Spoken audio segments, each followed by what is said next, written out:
El tema que vamos a ver a continuación se llama Teorema de Pitágoras y se llama así debido al nombre de su creador.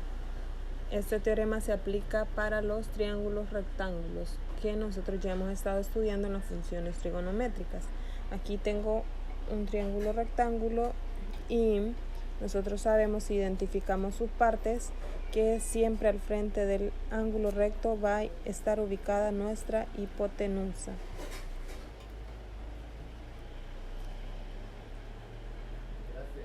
Frente al ángulo que estamos trabajando, este se llama cateto opuesto, y el lado que está justo al lado del ángulo se llama cateto adyacente.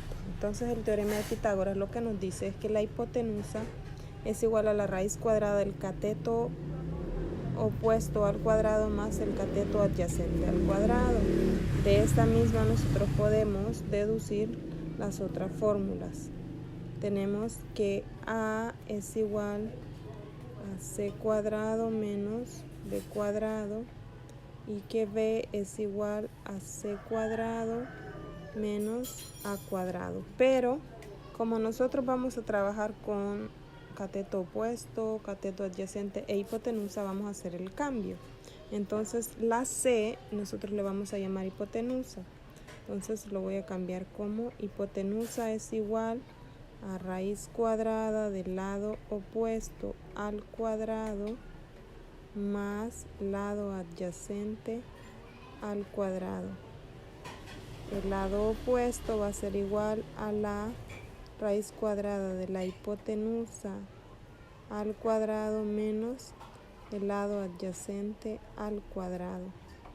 Y el lado adyacente va a ser igual a la hipotenusa al cuadrado menos el lado opuesto al cuadrado.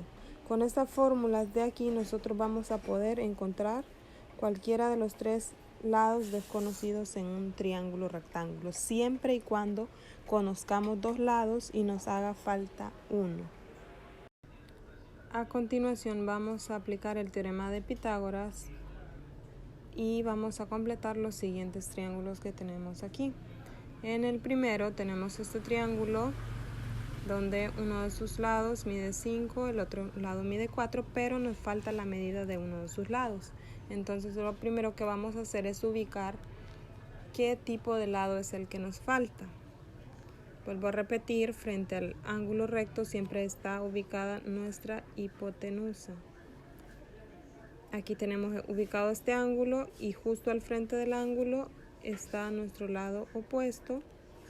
Al lado del ángulo tenemos el lado adyacente. Entonces en esta ocasión el lado que nos falta es el lado opuesto. Entonces, recordando la fórmula, el lado opuesto es igual a la raíz cuadrada de la hipotenusa al cuadrado menos el lado adyacente al cuadrado.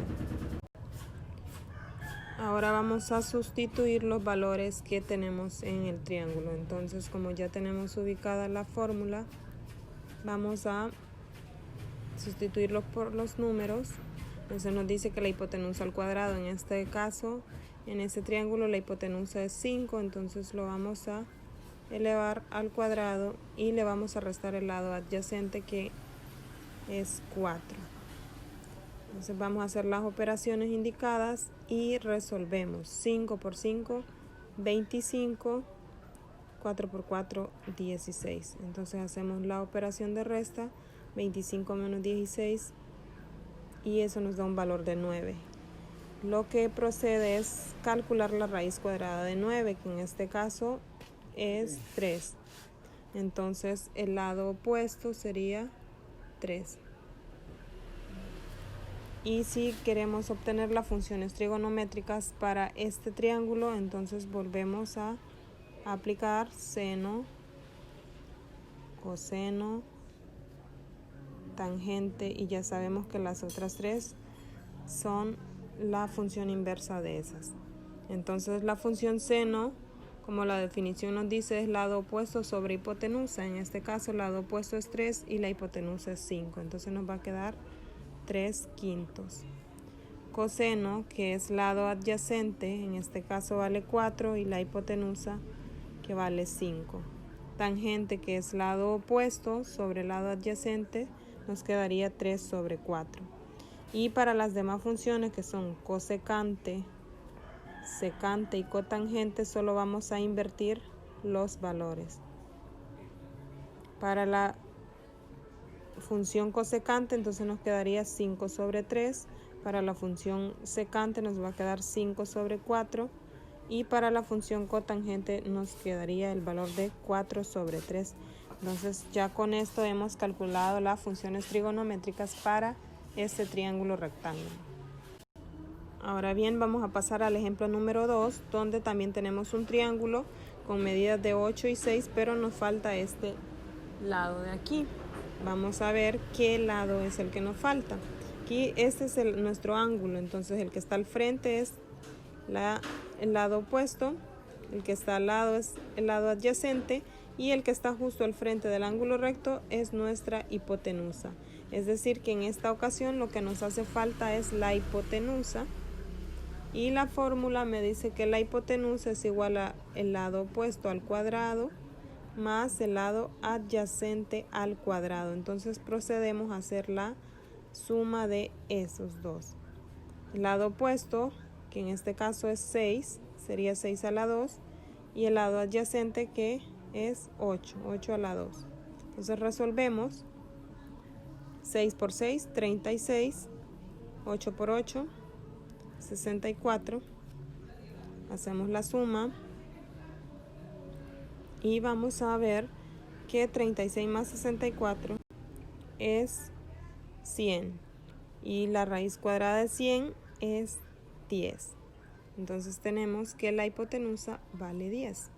Calculamos las 6 funciones trigonométricas: la función seno, la función coseno y la función tangente.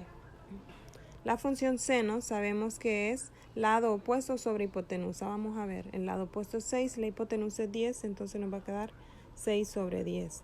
La función coseno es lado adyacente sobre hipotenusa y nos va a quedar 8 sobre 10. Y la función tangente es lado opuesto sobre lado adyacente, 6 sobre 8.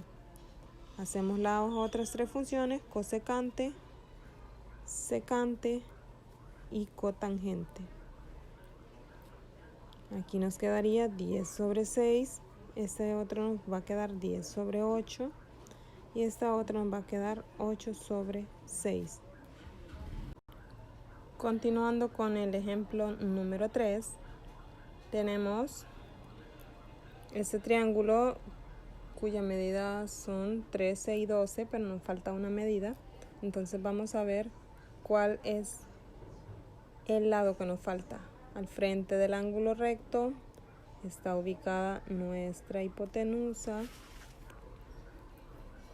Justo al frente del ángulo que vamos a trabajar está ubicado el lado opuesto y el que nos falta es el lado adyacente. Entonces, lado adyacente es igual a hipotenusa al cuadrado menos opuesto al cuadrado. Hacemos la sustitución de los valores. La hipotenusa es 13, entonces sería 13 al cuadrado menos el lado opuesto, que son 12 al cuadrado. Entonces vamos a hacer la operación. Vamos a recordar que 13 elevado al cuadrado no es 26, porque no es 13 por 2, sino 13 por 13, y eso es 169. Y 12 a la 2, que es 12 por 12, 144. Realizamos la resta de estas dos cantidades y nos da un total de 25. Raíz cuadrada de 25, pero recordemos que debemos de sacar la raíz cuadrada, que en este caso es 5. Significa que nuestro lado adyacente mide 5. Entonces vamos a calcular las funciones seno, coseno y tangente. La función seno es lado opuesto sobre hipotenusa. Lado opuesto es 12 y la hipotenusa es 13. Entonces nos va a quedar 12 sobre 13. La función coseno es lado adyacente, que es 5. sobre hipotenusa, que vale 13. La función tangente es lado opuesto sobre lado adyacente, 12 sobre 5. Y nos quedaría la función cosecante, la función secante y la función cotangente. Entonces la función cosecante sabemos que es invertido, 13 sobre 12. La función secante sería 13 sobre 5. Y la función cotangente 5 sobre 12. Ahora bien, vamos a hacer este cuarto ejemplo, donde tenemos que el lado opuesto es 9. Este sería nuestro lado adyacente, que es 11. Y lo que nos falta calcular es la hipotenusa. Entonces, hipotenusa es igual al lado opuesto al cuadrado más lado adyacente al cuadrado. Hacemos la sustitución. El lado opuesto, que son 9, a la 2 más lado adyacente, es 11 a la 2, y resolvemos. 9 por 9, que es 81, 11 por 11, que es 121. Resolvemos la suma de estos dos, 81 más 121. Y eso nos da un total de 202. Entonces nosotros tenemos que calcular la raíz cuadrada de 202, pero si calculamos eso, vamos a ver que nos da 14.21. No nos da un valor exacto como en los ejemplos anteriores. Entonces, para no trabajar con números decimales, voy a dejarlo como raíz cuadrada de 202. Si tuviese una raíz cuadrada exacta, la calculo. Pero como no, entonces lo voy a dejar como raíz de 202. Entonces nos va a quedar aquí raíz de 202. Entonces vamos a calcular las funciones trigonométricas, seno, coseno y tangente. La función seno es lado opuesto, que es 9 sobre hipotenusa. Entonces nos va a quedar 9 sobre raíz cuadrada de 200. Continuando con la función coseno, que es lado adyacente sobre hipotenusa, tenemos que el lado adyacente mide 11 y la hipotenusa mide raíz de 202. Entonces nos va a quedar 11 sobre raíz de 202. Tangente, que es lado opuesto sobre adyacente, que es lado opuesto vale 9 y adyacente vale 11. Hacemos lo mismo para cosecante, la función secante y la función cotangente. Entonces nos queda que cosecante es igual a raíz de 202 sobre 9. La función secante es raíz de 202 sobre 11. Y tangente nos quedaría con un valor de 11 sobre 9.